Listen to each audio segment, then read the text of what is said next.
Mahayana Buddhism. Mahayana Buddhism has diverged into numerous schools, with each developing its own canon and rituals since its founding more than 2,000 years ago. Also known as the Great Vehicle, Mahayana Buddhism emerged out of monastic rule and doctrinal differences within the original form of Buddhism. Historical background. Mahayana Buddhism is the largest Buddhist sect in the world, and its beliefs and practices are what most non-adherents recognize as Buddhism in the modern era. It developed as a school of thought sometimes after 383 BCE, possibly from the earlier school known as Mahasanghika, though that claim has been challenged. Mahasanghika, Great Congregation, was an early Buddhist school that developed after the Second Buddhist Council of 383 BCE, when the Theravada school, sect of the elders, or teaching of the elders, broke away from the Buddhist community over doctrinal differences. This early schism led to others and the development of many different Buddhist schools, of which Mahasanghika was only one. Mahasanghika, claiming to represent the majority of Buddhists, as its name suggests, was thought by 19th century scholars to have eventually become Mahayana, the Great Vehicle. But modern scholars contend that this is incorrect, as evidence suggests Mahayana existed alongside Mahasanghika and was supported and encouraged by that school.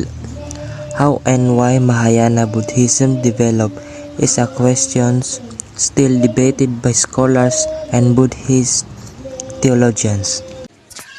Beliefs and doctrines. The Buddha, Siddhartha Gautama, born in the 5th or 6th century CE in present-day Nepal, is considered the historical Buddha in Mahayana Buddhism. After he attained enlightenment at the age of 35, he came to be known as Gautama Buddha and spent the rest of his life preaching across India. He died at the age of 80. For Theravada Buddhism, only the historical Buddha and past Buddhas are accepted. For Mahayana Buddhism, there are other contemporary and popular Buddhas apart from the historical Buddha. The concept of Trikaya, three bodies, pertains to the teaching of Mahayana Buddhism about the nature of the Buddha and reality, while Theravada Buddhism puts very limited emphasis on Trikaya. This doctrine is very well mentioned in Mahayana Buddhism, which states that each Buddha has three bodies, namely Dharmakaya, Sambhogakaya, and Nirmanakaya. The Dharmakaya is identical with perfect enlightenment that is absolute and beyond existence or non-existence. Sambhogakaya is already enlightened but remains distinctive. Nirmanakaya is the physical body that undergoes birth, inhabits the world, and dies in the end. Enlightenment brings after Buddhas the most important in Mahayana iconography are Bodhisattvas. The word Bodhisattva means enlightenment very simply. Bodhisattvas are beings who work for the enlightenment of all beings, not just themselves. They do not to enter nirvana until all beings enter nirvana together. The Bodhisattva is the angel of all Mahayana Buddhists. The Bodhisattvas part is for all of us, not the beings in the status and picture.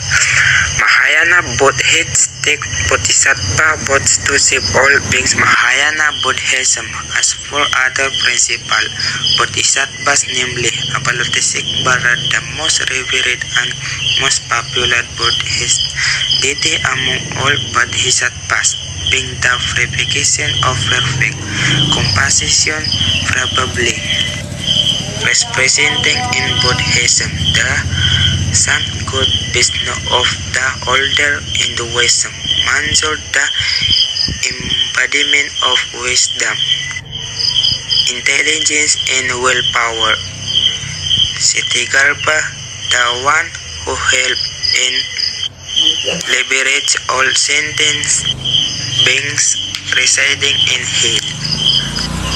Samantadabra, the representation of love, virtue, and diligence. The Bhumis are frequently associated with the paramitas, perfections, translated as to cross over the other shore. Paramitas imply crossing from the sea of suffering to the shore of happiness. Worship and observances. In Buddhist temples, they pray and chant to pay their respect to the Buddhas and Bodhisattvas, such as Avalokiteshvara, Manjushri, and Amitabha. Mahayana temples are sacred spaces. While only a simple temple layout can be seen in Theravada Buddhism with an image of Siddhartha Gautama as the focal point of worship. Mahayana rituals can be quite elaborate with the addition of other disciples of Siddhartha Gautama and important bodhisattvas. Worshippers also recite chants and undertake pilgrimages to sites of Buddhist importance. The lotus that symbolizes purity, the 8 spoke wheels that represent the Dharma, and the other different hand gestures, mudras, are important symbols for Mahayana Buddhism. Subdivisions. Mahayana Buddhism consists of a variety of schools and family of religions. The more philosophical side of Indian Mahayana Buddhism was developed within the context of the two major schools, namely the Madhyamika and the Yogacara. Pure Land Buddhism began in India around the 2nd century, spread to China by the 2nd century, and reached Japan around 6th century. When believers die, it is their object to live in the Pure Land of the West, or Sukhavati.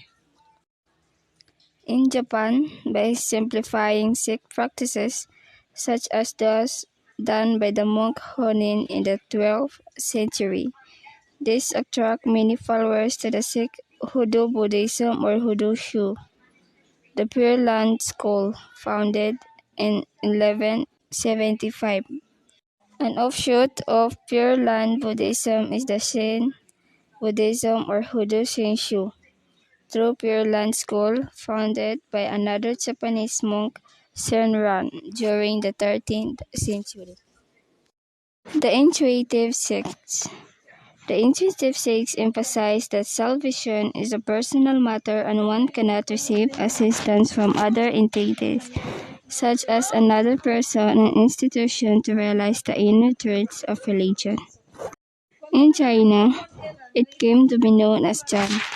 Chan Buddhism has close affinity with Taoist philosophy because both are kinds of mysticism. Georgie, 1946.